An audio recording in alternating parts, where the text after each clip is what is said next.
Hey there, everyone. James Hilliard here at the Connection TIDC, the Technology Integration and Distribution Center. I'm joined by Mark Wolfhurst. He is the Senior Director of the Solution Engineering Group, and we're here with Steve Crothers as well, the VP of Operations at the TIDC, talking all things quality, which is very important to all of you. I say quality, you say what? Do it right the first time, every time. I say quality, you say what? The end user experience. All right, let's talk about the quality demands coming from the customer side. What are you hearing from the customers, and what do they expect from the TIDC, from your teams in terms of quality? Our customers are expecting excellence out of us, right? The complexity is getting more, they're handing off more from a life cycle perspective to us.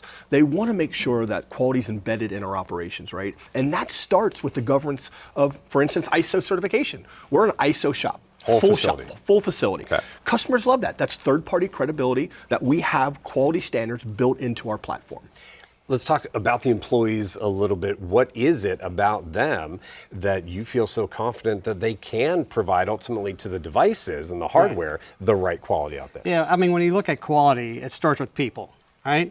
So what we've initiated here at the TIDC is a rigorous training program. So when any new hire gets brought in, they go through almost a 2-week training session of how the applications work, what do we do, how do we do it, and they're coming in certified now as well. Okay. So bringing in that education, bringing in the certifications, ultimately in the end helps us get to that quality aspect that we're looking for. And Steve, when it comes to certifications, this is like an ongoing journey. It's not just, okay, we have one certification, we're done. You explore a lot of certifications to determine what's best for the customer base, right? Yeah, we're always looking at enhancing that platform of certifications. We're right now in the process of a SOC 2 compliant audit, or security, right? We're always looking at it. It's really important to our clients right now. And then on the gov side of our business, requirements are getting a lot tougher, right? So we're really looking at partnering with them and building better certification processes to do business with them. Okay, so it sounds more of a journey. It is, right? a journey. It's not an end point that, hey, we did this and we're quality, exactly. No. right? You have to keep on evolving with the regulations that are out there for various forms and entities. I do want to talk about, behind us, we have the configuration lab. It's where everything gets put together onto machines and hardware and then ultimately shipped out. How do you make sure that the right stuff is on the right device going out to the right people, so ultimately the end user gets a device that they can use from day one, from moment one, and get their job done? All right, so we really want to automate as much of the quality aspect that we can within inside the facility here. So to try to get that ensuring of those devices are correct, right, we've created an in-house tool called Genesis. Okay.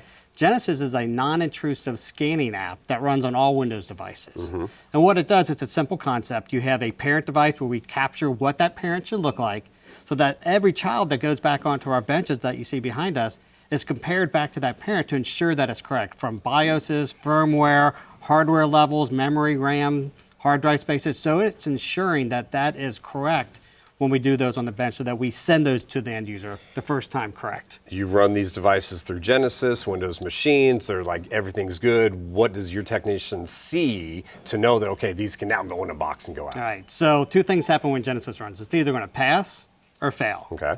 If it passes, they get a green screen. It allows them to go to the next device, allows them to continue that process. If the device fails, there's a big red screen that comes up on that device that says stop, and it won't let the technician go to the next devices. Okay. It says, hey, there's something wrong. There could be something wrong down the line as well with other devices. So let's bring a team over to investigate what's going on so that we can fix it right there on the floor and then continue the process to get those devices out.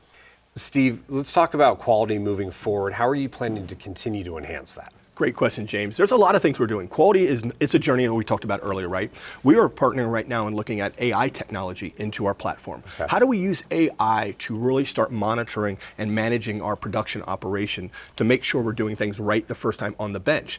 And how do we take that data that we're getting from the AI and putting it back and self-healing our items on the bench? So quality just isn't about defects, it's also about proving the SLA, improving our go-to-market strategy and getting things out of our production. The second phase of what I think quality is going to take in the future, it's going to penetrate deeper into the client after the post-deployment, right? What are we doing to get information post-deployment? Are we effective at our strategy? Did we do a good deployment? Or is there attributes that we could do better? How do we take that information and build more of a retention strategy with our clients? Quality, it's about doing it right the first time. It's about the people and ultimately about your technology getting into your people's hands so they can do their jobs. A lot more to learn about the Connection TIDC, connection.com/TIDC. Also, if you ever want a tour of the facility, that can be arranged. Just talk to your Connection specialist. With that, appreciate your time, guys. Thanks, Steve. James. Thank you. Thanks.